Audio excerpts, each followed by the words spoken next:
제사장. 어느 월요일 아침, 페이지가 담당했던 환자 3사람의 진료 기록이 없어졌다. 페이지의 책임이었기 때문에 당연히 책임 전문의로부터 호되게 야단맞았다.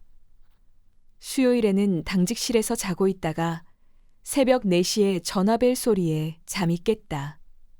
페이지는 수화기를 들고 졸음을 참으며 말했다. 닥터 테일러입니다. 아무 소리도 들려오지 않았다. 여보세요? 여보세요?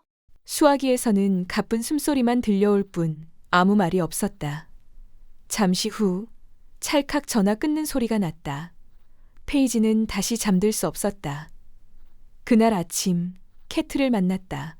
내가 좀 신경과민이 되었거나 아니면 누군가 날 골탕 먹이고 있어. 페이지는 캐트에게 자초지종을 설명했다. 때로는 환자들도 의사에게 좋지 않은 감정을 가질 때가 있어. 캐트가 말했다. 환자 중에 그럴 만한 사람이 있어? 페이지는 한숨을 쉬었다. 수도 없이 많지. 그렇게 심각하게 받아들일 것 없어. 별일 아닐 거야. 페이지는 캐트의 말을 그대로 믿고 싶었지만 마음이 편치 않았다. 여름이 다 지나갈 무렵 고대하고 고대하던 전보가 왔다. 페이지가 밤늦게 아파트에 돌아와 보니 전보가 기다리고 있었다. 일요일 정오 샌프란시스코에 도착 예정. 다시 만날 생각에 들떠 있어. 알프레드. 드디어 알프레드가 찾아오는 것이다. 페이지는 전보를 몇 번이나 읽어보았지만 그때마다 마음은 점점 더 설레었다. 알프레드. 그 이름만 들어도 즐겁고 따뜻하고 아름다운 추억이 주마등처럼 스쳐갔다. 페이지는 알프레드와 함께 자랐다. 두 사람의 아버지는 세계보건기구의 의사로서 같이 제3세계 나라 여러 곳에서 근무했다. 항상 생소하고 전염성이 강한 질병을 퇴치시키는 임무였다. 페이지는 어머니와 함께 의료진의 단장으로 일하던 아버지를 따라다녔다. 페이지와 알프레드는 흔치 않은 어린 시절을 함께 보냈다. 인도에서 페이지는 힌디어를 배웠고 2살 때는 대나무로 된 집을 그곳에서 바샤라고 부른다는 것을 알았다. 아버지는 고라샤이브, 즉 백인이라고 불렸고 자신은 나니, 즉 꼬마 자매라고 불렸다. 아버지를 부를 때는 보통 아바단, 즉 지도자 또는 바바, 즉 아버지라고 했다. 페이지의 부모님이 집을 비웠을 때는 방가라는 대마잎으로 담근 술을 마시고 차파티에 기를 곁들여 먹었다. 그 다음에는 아프리카로 전근되었다. 그곳에서는 또 다른 모험이 기다리고 있었다. 페이지와 알프레드는 악어와 하마가 들끓는 강에서 수영하는 데 익숙해졌다. 어린 얼룩말과 치타, 그리고 뱀까지 애완동물로 키웠다.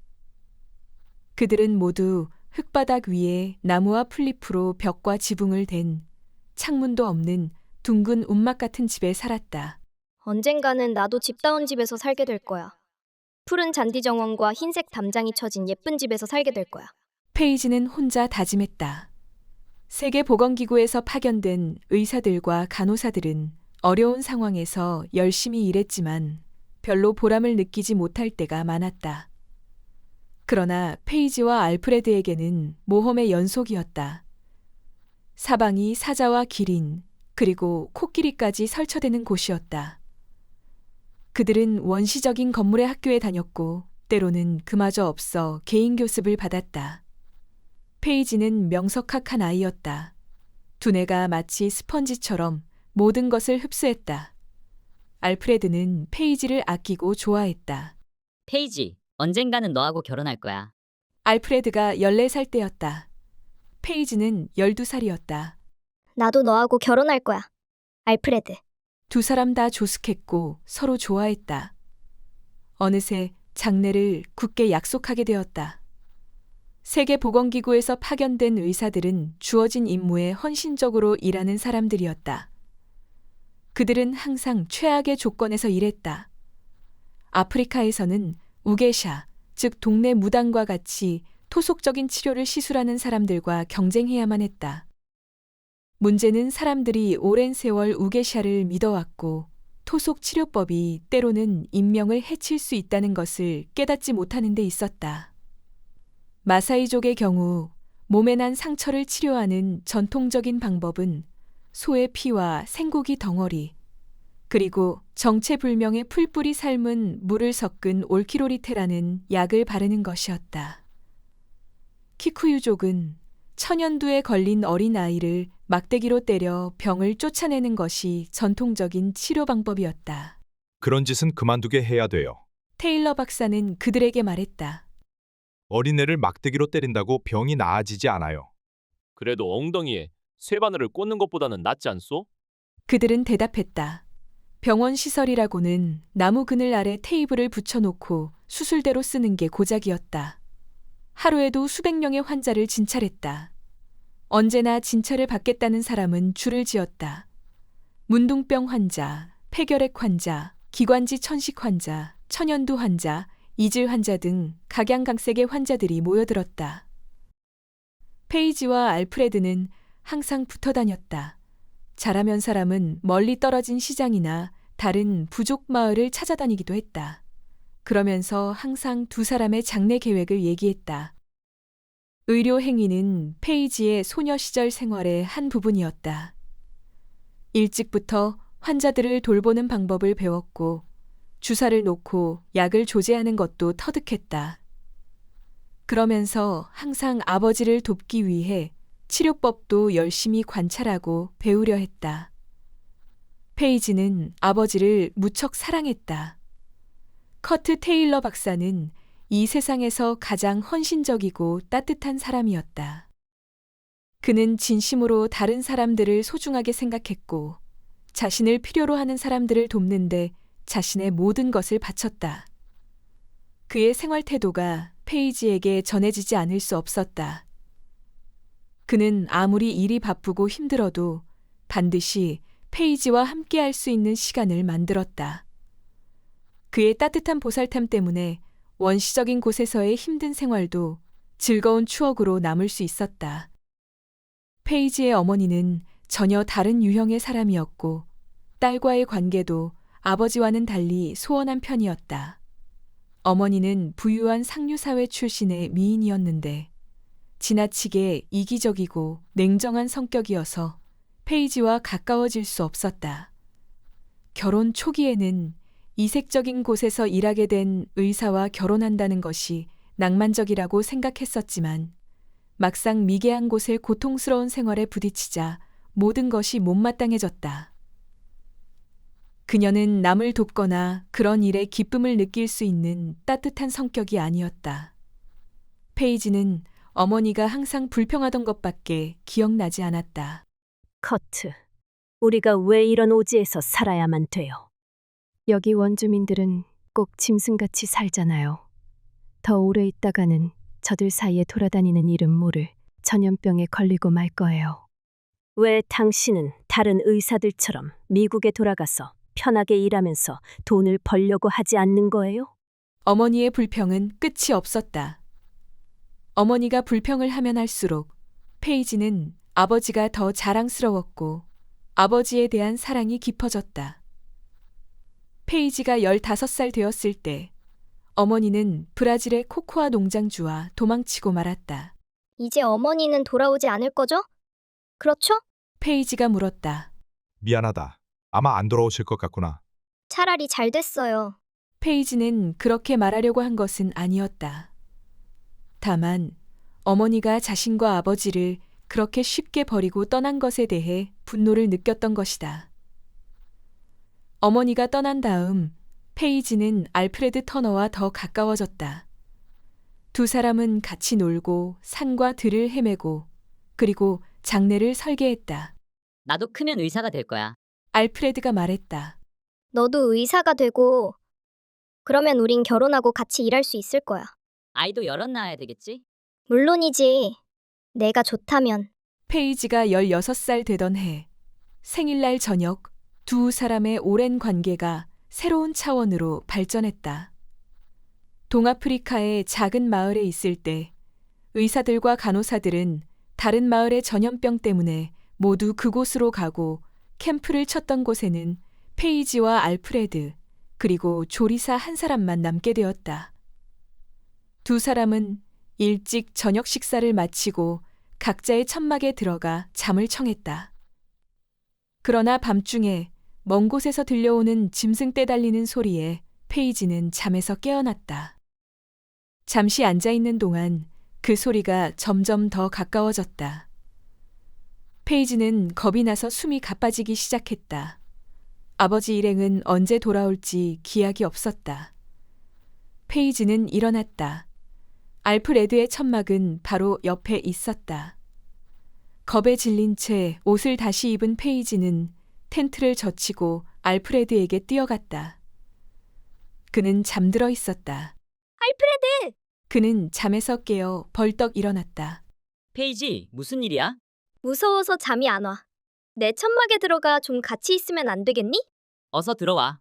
두 사람은 나란히 누운 채 들판을 질주하는 짐승떼의 발자국 소리를 듣고 있었다. 몇 분 지나지 않아 소리는 점점 멀어져 갔다. 그제야 알프레드는 옆에 누워있는 페이지의 따뜻한 몸을 의식하게 되었다. 페이지, 이제 내 천막으로 돌아가는 게 좋겠어. 페이지는 알프레드의 몸에서 변화를 느낄 수 있었다. 여태까지 말로만 표현하던 두 사람의 감정이 서서히 몸으로 전해지기 시작했다. 알프레드, 왜 그래? 들뜬 목소리였다. 우리는 결혼할 거지. 안 그래? 물론이지. 그럼 괜찮아. 이제 두 사람에게 주변의 소리는 들리지 않았다. 두 사람만의 신비한 새로운 세계를 발견하고 그 세계의 경위를 탐사하기 시작했다. 두 사람은 원초적 연인 사이가 되었고 그 기적과 같은 기쁨에 황홀해졌다. 날이 밝자 페이지는 자신의 텐트로 돌아가면서 뿌듯한 마음으로 생각했다. 난 이제 여자가 된 거야. 가끔 아버지는 페이지에게 미국으로 돌아가라고 했다. 시카고시 근교에서 부유한 생활을 하는 삼촌 집에서 학교를 다니는 게 어떠냐는 것이었다. 왜요? 페이지는 반문했다. 너는 제대로 교육받은 숙녀가 되어야지. 여기서도 문제 없어요. 야생 원숭이와 장난치고 어린 얼룩말이나 타는 것은 숙녀가 할 일이 아니야. 좀 더 세련되어야 해. 페이지는 항상 같은 대답이었다. 난 아빠 곁을 떠나지 않을 거예요. 페이지가 17살 되었을 때 아버지의 세계보건기구팀은 남아프리카의 밀림 속에 있는 한 부족 마을로 보내졌다. 그곳에 장티푸스가 만연했기 때문이었다. 문제는 장티푸스만이 아니었다. 아버지의 팀이 도착한 직후 그 지방 부족 간에 전쟁이 벌어졌다. 테일러 박사는 그곳을 떠나는 것이 좋겠다는 지시를 받았다. 아니, 지금 이 환자들을 내버려두고 우리가 떠나면 어떻게 되겠어요? 난 그럴 수 없소. 나흘 후 그 마을은 다른 부족으로부터 공격을 받았다. 페이지와 아버지는 움막 같은 집에 쭈그리고 앉아 총소리와 고함 소리를 들으며 꼼짝도 못하고 있었다. 페이지는 겁에 질렸다. 우릴 다 죽이려는 거예요? 아버지는 페이지를 감싸 안으며 말했다. 우리를 해치지는 않을 거다. 너무 걱정하지 마라. 우리는 이 사람들을 도우려고 여기에 왔잖니. 그들도 우리가 친구라는 걸 알고 있어. 아버지의 말은 맞았다. 그 마을 부족의 추장이 무장한 부하 몇 사람을 데리고 집 안으로 뛰어들어왔다. 걱정하지 마시오. 우리가 당신들을 지킬 거요. 그는 약속을 지켰다. 전투는 새벽녘에야 끝났다. 그러나 밤새도록 생각에 잠겨있던 테일러 박사는 아침에 결단을 내렸다. 그는 즉시 시카고에 있는 동생에게 전보를 쳤다. 다음 비행기 편으로 페이지를 보내겠음. 자세한 것은 추후 연락하겠음. 비행장 마중 바람. 그 말을 들었을 때 페이지는 화가 나서 어쩔 줄 몰랐다. 몸부림치고 울면서 먼지 나는 조그만 비행장으로 끌려갔다. 경비행기 한 대가 그녀를 태우고 요하네스버그로 가기 위해 기다리고 있었다. 왜 나를 쫓아버리려는 거예요? 내가 뭘 잘못했다고 그러는 거죠? 페이지는 계속 울부짖었다. 아버지는 페이지를 끌어안고 차분하게 말했다. 나에겐 네가 이 세상 누구보다도 더 소중하단다. 네가 떠나면 나도 쓸쓸해서 견디기 어려울 거야. 그러나 이번에는 나도 미국으로 돌아갈 거다. 얼마 안 있으면 다시 같이 살 수 있을 거야. 정말이에요? 정말이고 말고. 알프레드도 페이지를 전송하러 나왔다. 걱정하지 마. 알프레드가 말했다. 내 사정이 허락하는 대로 널 찾아갈 거야. 내가 갈 때까지 기다릴 수 있겠지? 페이지에게는 물을 필요도 없는 질문이었다. 물론이지. 사흘 후 페이지는 시카고의 오헤어 공항에 도착했다. 비행장에는 리처드 삼촌이 기다리고 있었다. 페이지가 생전 처음 보는 삼촌이었다. 아버지에게 들은 것은 사업에 성공해서 부유하다는 것, 그리고 몇 년 전에 숙모가 돌아가셨다는 것밖에 없었다. 우리 집안에 성공한 유일한 인물이지. 하고 아버지가 말했었다. 삼촌의 첫마디에 페이지는 넋을 잃고 몸이 굳어졌다. 페이지, 정말 뭐라고 해야 될지 모르겠다. 방금 소식이 왔는데 부족 전쟁통에 아버님이 돌아가셨단다. 하늘이 무너지는 것 같았다. 그 아픔이 너무 깊어 도저히 벗어날 수 없을 것 같았다. 삼촌에게 절대로 눈물을 보이지 않을 거야. 절대로. 페이지는 다짐했다. 왜 그곳을 떠났지? 다시 돌아가야겠어. 공항에서 시내로 들어가면서 페이지는 차창 밖으로 차량의 홍수를 바라보고 있었다. 전 시카고가 싫어요. 페이지, 왜 그렇지? 이건 정글이에요. 리처드 삼촌은 아버지의 장례식에 참석하려는 페이지를 못 가게 했다. 페이지는 감정이 복받쳐 어쩔 줄 몰랐다. 삼촌은 페이지를 달랬다. 페이지, 벌써 장례가 끝났고 아버님은 편히 묻히셨어. 지금 네가 돌아간다고 해도 아무 소용없어. 삼촌의 말은 정확하지 않았다. 알프레드가 거기 있단 말이에요. 페이지가 도착한 후 며칠이 지나자 삼촌은 장례 문제를 심각하게 상의해보자고 했다. 상의해볼 필요도 없어요.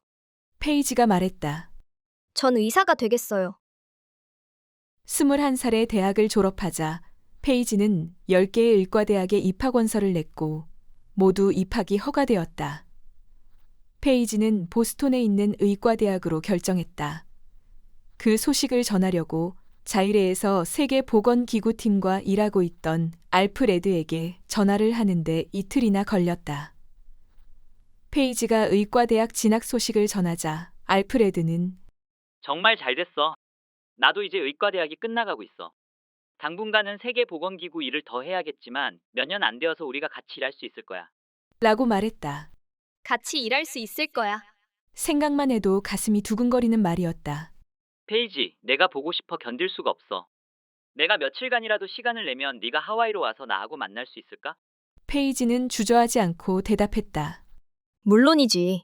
두 사람은 어렵게 하와이에서 만났다. 알프레드는 입 밖에 내지 않았지만 하와이에서 며칠을 같이 보내기 위해 얼마나 어려운 여행을 했었는지를 페이지는 나중에야 깨달았다. 두 사람은 써니 코브라는 아담한 호텔에서 즐거운 사흘을 보냈다. 두 사람은 전혀 떨어진 적이 없었던 것으로 착각할 정도였다. 페이지는 알프레드에게 함께 보스톤으로 가자고 하고 싶은 마음이 굴뚝 같았지만 너무 이기적이라는 생각에 그 말은 꺼내지도 못했다. 알프레드는 남을 돕는 데 헌신적인 사람이었기 때문에 자신의 행복만 생각할 사람이 아니었다. 헤어질 때가 다가오자 페이지가 물었다. 알프레드, 다음에는 어디로 파견될 거야? 감비아 아니면 방글라데시가 될지도 몰라. 생명을 구하고 불우한 사람들을 돕기 위해서 가야만 되겠지. 그녀는 알프레드를 꼭 껴안고 눈을 감았다. 놓아주고 싶지 않았다. 그녀의 생각을 읽기라도 했는지 알프레드가 말했다. 나는 절대로 널 잃지 않을 거야. 페이지가 의과대학을 다니는 동안 그녀는 알프레드와 계속 편지를 주고받았다. 알프레드는 세계 어떤 구석에서 일하더라도 페이지의 생일과 크리스마스에는 반드시 전화를 걸었다. 의과대학 2학년 연말 직전에 알프레드에게서 전화가 걸려왔다. 페이지? 알프레드, 지금 어디야? 지금은 세네갈에 있지. 써니코브 호텔에서 정확하게 14,000km 떨어져 있는 거야. 잠시 그 뜻을 이해하는데 시간이 걸렸다. 아니, 정말 그럴 수. 막년회 때 하와이에서 만나는 게 어때? 정말? 물론 만나야지. 알프레드는 지구를 거의 반바퀴 돌아 그녀를 만나러 왔다. 두 사람 사이는 더욱 뜨겁고 깊어졌다. 마치 시간이 멈추고 두 사람만의 세계가 펼쳐진 것 같았다. 내년에는 나도 세계보건기구의 팀장이 될 거야. 알프레드가 말했다. 의과대학을 졸업하면 우선 결혼부터 해야지. 그 후 두 사람은 한 번 더 만날 기회가 있었다. 서로 떨어져 있는 동안은 계속 편지가 오갔다. 오랜 세월 알프레드는 그의 아버지나 페이지의 아버지처럼 제3세계의 빈곤한 나라에서 헌신적으로 일해왔다. 드디어 그 알프레드가 찾아오는 것이다. 페이지는 알프레드의 전보를 또다시 읽어보았다. 알프레드가 드디어 샌프란시스코에 도착하는 거야.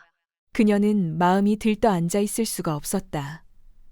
캐트와 하니는 각자의 침실에서 자고 있었다. 페이지는 두 사람을 흔들어 깨웠다. 알프레드가 온대. 온단 말이야.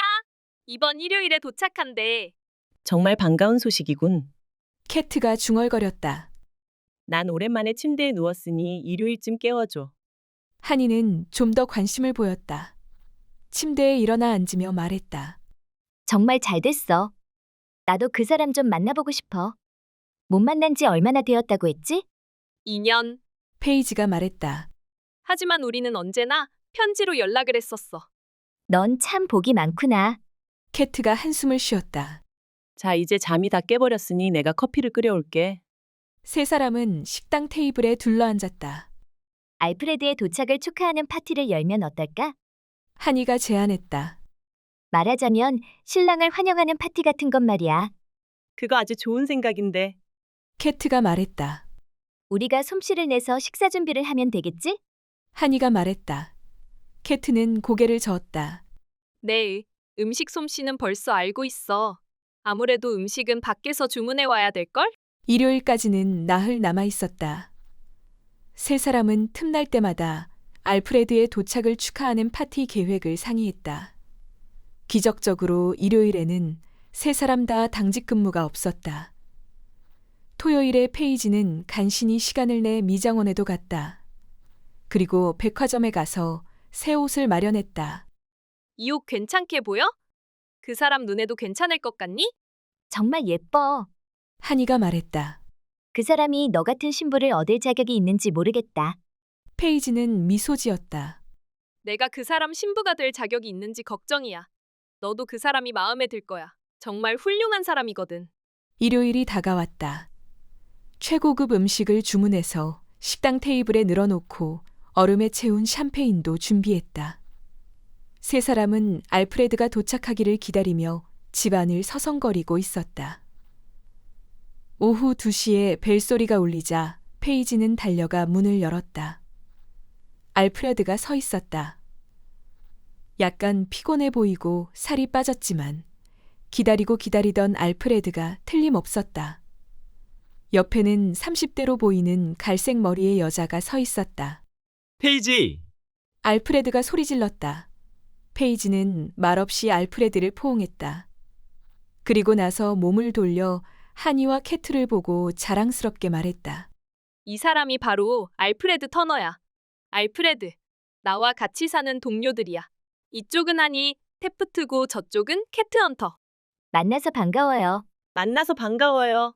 알프레드가 말했다. 그는 옆에 있던 여자를 돌아보았다. 내 아내 캐런 터너입니다. 순간 세 여자는 그대로 굳어버린 듯했다. 한참 후에야 페이지가 겨우 입을 열었다. 당신 아내라고? 그래, 페이지.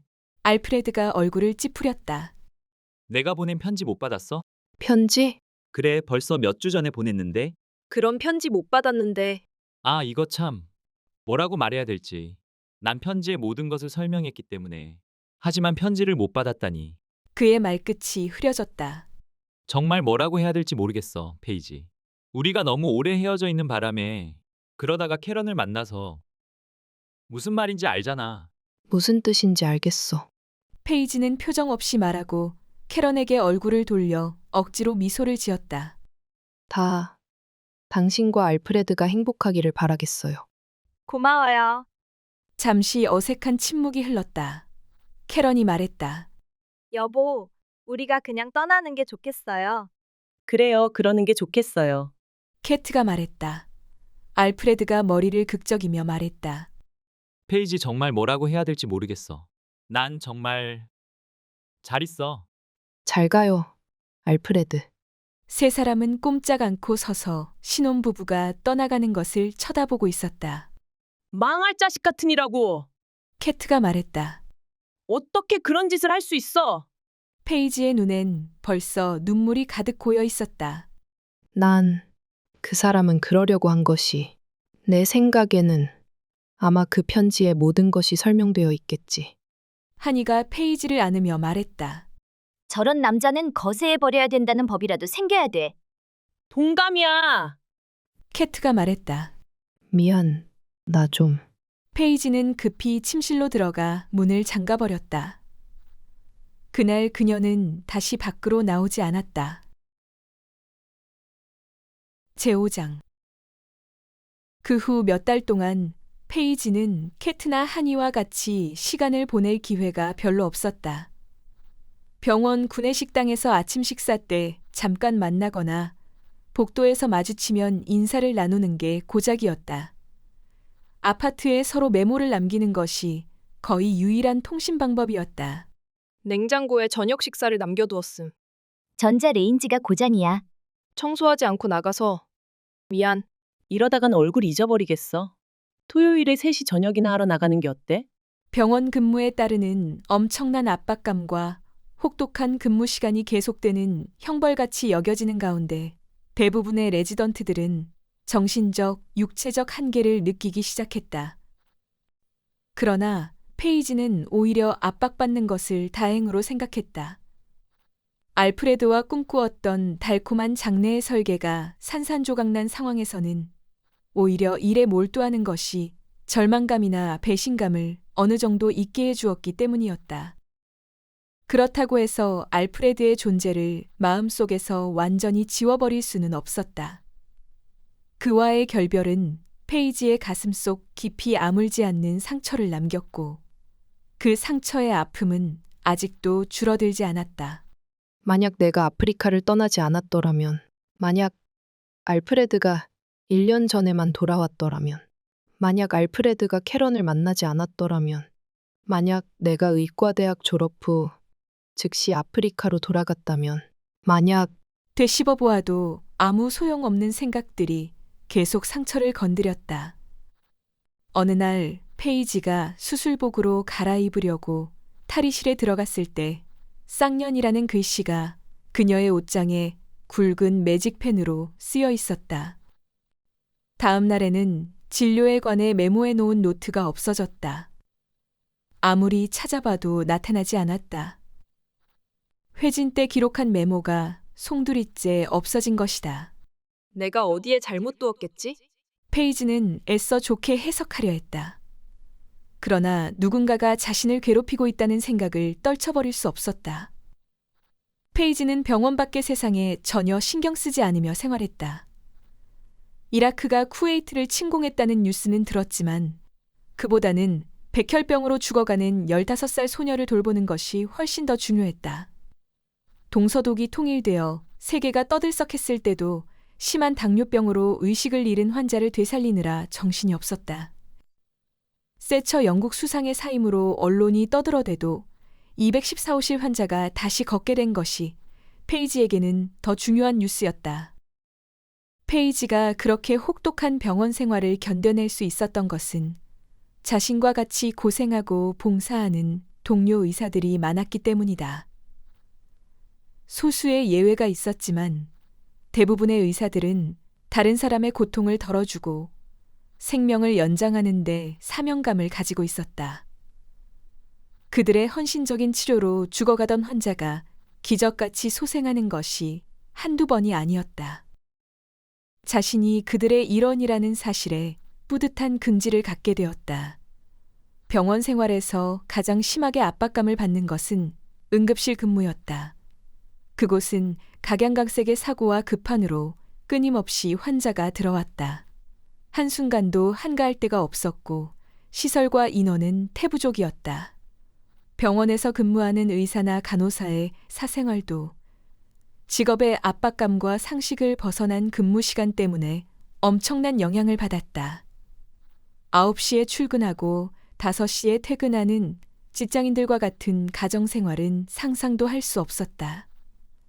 따라서 의사들의 이혼율은 평균치보다 엄청나게 높았고 혼외 정사도 흔한 일이었다. 톰 창은 병원 생활 때문에 가정에 문제가 생긴 경우였다. 그는 식당에서 페이지의 테이블에 앉아 커피를 마시면서 하소연을 늘어놓았다. 난 아무리 힘들어도 병원 생활을 버텨낼 수 있어요. 창이 말했다. 문제는 아내가 도저히 못 견디겠다는 데 있어요. 내 얼굴 마주치기가 힘들고 어린 딸아이에게는 완전히 낯선 사람이 되어버렸다고 불평하는 겁니다. 사실 그렇잖아요. 대체 어떻게 하면 좋을지 모르겠어요. 부인이 병원에 와본 적 있어요? 아니요, 없어요. 톰, 한번 여기서 점심이라도 같이 하면 어떨까요? 당신이 일하는 모습을 직접 보면 그 일이 얼마나 중요한 것인지 알게 될 거예요. 창의 얼굴이 밝아졌다. 거참, 아주 좋은 생각이네요. 페이지, 정말 고마워요. 그렇게 해봐야겠어요. 당신을 만나보면 더 좋겠는데. 점심 식사하러 오면 같이 할 수 있겠어요? 물론이죠. 나도 부인을 만나보고 싶어요. 톰 창의 아내 사이는 누구든지 다시 한번 쳐다볼 고전적인 미인이었다. 창은 먼저 병원을 구경시키고 점심시간에 페이지와 식당에서 만났다. 두 사람을 소개시킨 다음 아내가 홍콩에서 태어났고 그곳에서 자랐다고 페이지에게 설명했다. 샌프란시스코가 마음에 드세요? 페이지가 물었다. 사이는 잠시 주저했다. 참 흥미있는 도시예요. 굳이 험담을 피하는 대답이었다. 하지만 가까운 사람도 없고 어쩐지 외톨이가 된 기분이에요. 이곳은 너무나 큰 도시고 또 너무 시끄러워서. 내가 듣기에는 홍콩도 아주 크고 복잡한 도시라던데요? 우리가 살던 곳은 홍콩에서 1시간쯤 떨어진 섬의 작은 마을이었어요. 그곳에는 자동차도 별로 없고 도시의 소음 같은 것은 전혀 없었어요. 우리 마을에서는 이웃 간에 서로 잘 알고 도우면서 살았어요. 그녀는 남편을 쳐다보았다. 우리 세 식구가 그곳에서 살 때는 정말 행복했어요. 그곳 라마섬은 정말 아름다운 곳이거든요. 해변에는 백사장이 길게 펼쳐져 있고 그 뒤로는 아담한 농장들이 있었죠. 멀지 않은 사쿠만의 작은 어촌에서는 막 잡아온 생선을 살 수 있었어요. 정말 평화스럽고 아름다운 곳이었는데 향수에 젖어들어 그녀의 눈길은 먼 곳으로 떠나 있었다. 그때는 남편과 함께 보내는 시간이 많았어요. 정상적인 가정이었지요. 아침에 출근했다가 저녁에 돌아오면 식사하고 함께 시간을 가졌었어요. 이곳에 온 이후로는 얼굴 보기도 힘들어요. 페이지가 말했다. 이곳 생활이 얼마나 힘들다는 것은 나도 잘 알아요. 부인과 얼굴도 마주치기 힘든 것은 톰도 견디기 어려울 거예요. 하지만 몇 년만 참으면 톰은 전문의로서 독립하게 될 것이고 그때는 다시 정상적인 가정생활로 돌아갈 수 있을 거예요. 모든 레지던트들이 똑같은 시련을 받는다는 것을 이해하세요. 톰 창은 아내의 손을 잡으며 말했다. 들었지? 내 말이 틀린 건 아니잖아. 모든 게 다 잘 될 거야. 조금만 더 참으면 돼. 그렇게 해볼게요. 사이가 대답했다. 그러나 그 목소리에는 전혀 확신이 없었다. 그들이 테이블에서 얘기하고 있을 때 한 남자가 식당에 들어와 음식 진열대 앞에 섰다. 그 남자의 뒷모습만 보았는데도 페이지는 가슴이 두근거리고 안색이 달라지기 시작했다. 음식을 받아든 남자가 돌아섰다. 생전 처음 보는 낯선 얼굴이었다. 페이지의 안색이 변하는 것을 본 창이 물었다. 왜 그래요? 안색이 아주 안 좋은데. 괜찮아요. 별일 아니에요. 페이지는 얼버무렸다. 그 사람은 이제 잊어야 돼. 다 끝났잖아. 그러나 어린 시절 알프레드와 함께 즐거웠던 나날, 서로 아끼고 사랑했던 시절, 둘이서 발견했던 사랑의 환희, 그 아련한 추억이 다시 몰려왔다. 그런 추억을 어떻게 지워버리지? 기억 제거 수술이라도 받아서 지울 수 있다면. 점심 후 복도에서 한이와 마주쳤다. 그녀는 숨이 턱에 닿도록 허둥거렸고 걱정스러운 얼굴이었다. 왜 그래? 무슨 일이 있었어? 페이지가 물었다. 한이는 어색한 미소를 지었다. 아니, 별일 아니야. 말하고는 불이 나게 달아났다. 한이는 찰스 이슬러라는 내과 책임 전문의 밑에서 수련받고 있었다. 이슬러 박사는 모든 일을 원리 원칙대로 하는 까다로운 사람으로 정평이 나 있었다. 한이가 첫 회진에 참여했을 때 이슬러 박사가 말했다. 닥터 테프트, 당신이 우리 팀에 들어오는 것을 모두 고대하고 있었어. 월러스 박사가 당신의 의과대학 성적을 자랑스럽게 말해 주었어. 내과 전문의를 지망했다고 들었는데. 그렇습니다. 좋아요. 우리 팀에서 3년간 같이 일하게 됐구만. 회진이 시작되었다. 첫 환자는 나이 어린 멕시코 소년이었다. 이슬러 박사는 다른 레지던트들은 제쳐놓고 한이에게 물었다. 닥터 테프트, 이 환자의 증세를 잘 관찰하면 배울 게 많아요. 병을 진단하는 데 필요한 교과서적인 증세를 보이고 있어. 식욕 부진, 체중 감소, 입안의 쇳냄새, 지속되는 피로, 무기력증, 심한 신경질, 그리고 운동신경의 마비 증세를 보이는데 이런 경우 어떤 진단을 내릴 수 있어? 미소를 띠며 묻는 이슬러 박사는 기대에 찬 표정이었다. 한이는 잠시 이슬러 박사를 쳐다보았다. 글쎄요, 몇 가지 가능성이 있는데. 이슬러 박사는 의아한 표정으로 한이를 쳐다보았다. 이런 경우는 두말할 것도 없이 레지던트 한 사람이 참다 못해 끼어들었다. 납중독 아닙니까? 맞았어. 이슬러 박사가 말했다. 한이가 그제야 미소 지으며 말했다. 그래요, 납중독이 틀림없어요. 이슬러 박사는 다시 한이에게 물었다. 그럼 납중독은 어떻게 치료할 수 있을까? 한이는 우물쭈물하다가 마지못해 입을 열었다. 글쎄요, 치료 방법은 환자의 상태에 따라 몇 가지 있잖아요. 한 레지던트가 말했다. 만약 환자가 오랜 기간에 걸쳐 중독되었다면 뇌기능 장애가 올 수 있고 따라서 뇌기능을 정상화시키는 치료를 해야겠죠. 이슬러 박사가 고개를 끄덕였다. 맞았어. 지금 바로 그런 치료를 시작했어. 환자의 체내 탈수 현상과 전해질의 불균형을 해소할 조치를 취했지. 그리고 화학요법을 계속하면 결국 중독 증세가 해소될 거야. 다시 한이를 쳐다보았다. 그녀는 고개만 끄덕였다. 다음 환자는 80대의 노인이었다. 두 눈은 충혈되었고 눈꺼풀이 부어올라 눈을 뜨는 것도 고통스러워 보였다. 눈은 곧 치료될 겁니다. 이슬러 박사는 환자를 안심시키려는 듯 말했다. 기분이 좀 어떠세요? 글쎄, 내 나이치고는 나쁜 편은 아니요. 이슬러 박사는 환자가 덮고 있던 담요를 걷어냈다. 환자의 무릎과 발목이 심하게 부어올라 있었다. 발바닥에는 상처가 보였다. 이슬러 박사는 레지던트들을 향했다. 무릎과 발목이 부어오른 것은 관절염 때문이야. 그는 한이에게 고개를 돌렸다. 거기에다 발바닥에 상처와 결막염이 겹쳤는데 그렇다면 진단은 분명한 게 아닐까? 한이는 간신히 입을 떼었다. 글쎄요, 이건 아무래도 이건 라이터 병이에요. 레지던트 한 사람이 대답했다. 아직 원인이 알려지지 않은 병입니다. 대개 미열을 동반하는 게 이 병의 증세지요. 이슬러 박사가 고개를 끄덕였다. 맞았어. 그는 또 한이에게 고개를 돌렸다. 그렇다면 치료 방법은?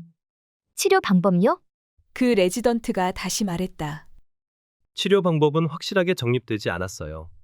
그러나 대부분의 경우 항생제 투여로 효과를 볼 수 있습니다. 맞았어. 아주 정확하게 알고 있군. 이슬러 박사가 말했다. 일행은 환자 10여 명을 회진하고 나서 아침 일정을 끝냈다. 한이는 이슬러 박사에게 다가가서 말했다. 이슬러 박사님, 잠시 만나 뵙고 말씀드릴 게 있는데요. 좋아요. 내 사무실로 와요. 두 사람이 이슬러의 사무실에 앉았을 때 한이가 말문을 열었다. 저한테 많이 실망하셨죠? 글쎄, 아무래도 내가 생각했던 것과 너무 달라서 좀 놀랐. 한이가 말을 막았다. 이슬러 박사님, 저도 잘 알고 있어요. 사실 어젯밤에 한잠도 자지 못했거든요. 박사님 밑에서 일하게 되었다는 것 때문에 마음이 설레어 전혀 눈을 붙일 수 없었어요. 그래서 아침에도 제정신이 아니었어요. 그는 놀란 표정으로 한이를 쳐다보았다. 아, 그랬었군. 그러면 그렇지. 당신 의과대학 성적은 내가 처음 보는 높은 것이었거든. 왜 의과대학을 가게 되었지? 한이는 잠시 눈을 내리깔고 말이 없었다. 수줍은 표정으로 다시 입을 열었다. 제 동생이 교통사고를 당했어요. 의사들은 살려내려고 최선을 다했지만 전 그 애가 죽어가는 것을 보았어요. 오랫동안 고통받으면서 죽어가는데 저 자신이 너무 무기력하다는 것을 절감했어요. 그 이후 저는 다른 사람들의 고통을 덜어주고 생명을 연장시키는데 제 일생을 바치기로 결심했어요. 한이의 두 눈에 눈물이 고이기 시작했다. 정말 착하고 마음이 여린 여자로군. 이슬러 박사는 생각했다. 닥터 테프트, 나한테 이렇게 얘기하기를 정말 잘했어. 한이는 그를 쳐다보았다. 내 말을 그대로 믿잖아.